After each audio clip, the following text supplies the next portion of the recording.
So I really liked hearing about his wisdom, and there is a cost to procrastinating, playing small, or not deciding. So decide when you've got 70% of the information, go for it, and you may end up like Jeff Bezos, one of the richest men alive. How does that land with you, Xander? I think that's absolutely right. I will be the first to admit I have no idea how I'm going to achieve all of this. I've got sort of a semi roadmap, but I also realize that there's going to be times in this journey that I'm on where it doesn't go the way I think, or I have some epiphany that puts me off in a completely different direction, and that's okay. Um, it is the journey. The destination is great, but we better enjoy the journey while we're on it, right? And we may look around and see something and discover something in ourselves or in our quest that is even bigger, even better than us. And I do agree that you have to sometimes just jump off the cliff and just believe in yourself that it is going to be okay.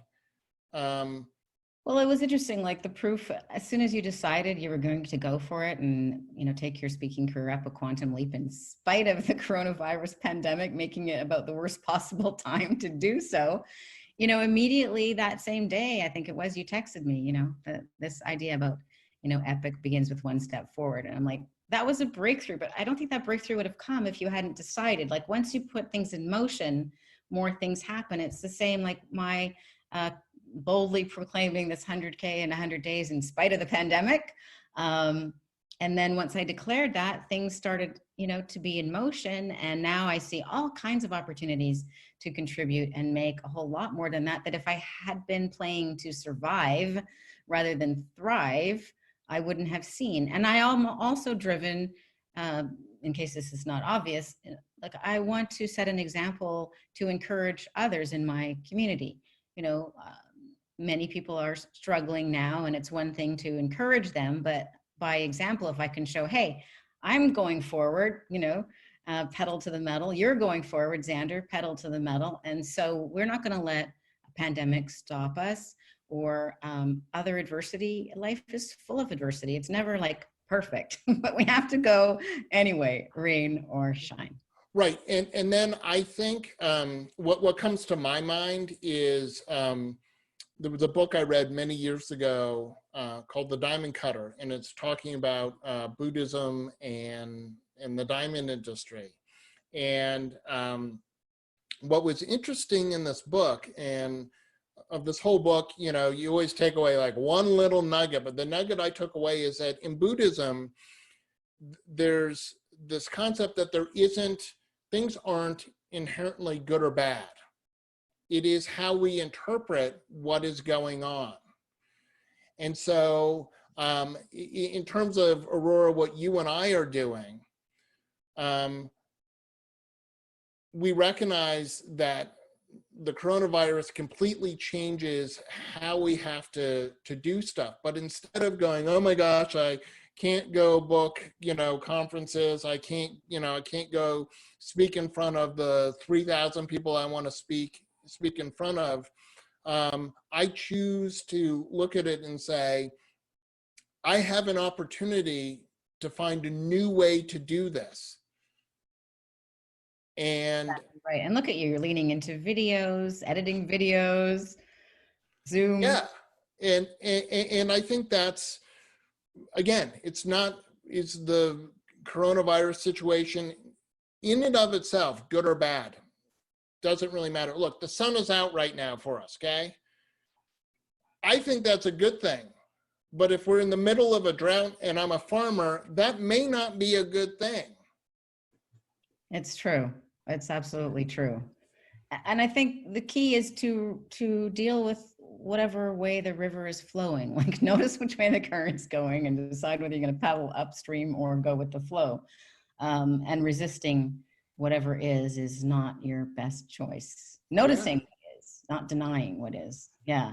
So is there anything further you'd like to share around how to boldly proclaim your intentions and dreams before we move on to some practical tips you have for the listeners? Um,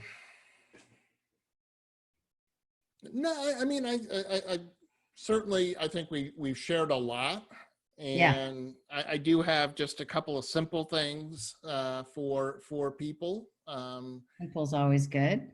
as a way to kind of get the ball rolling, right?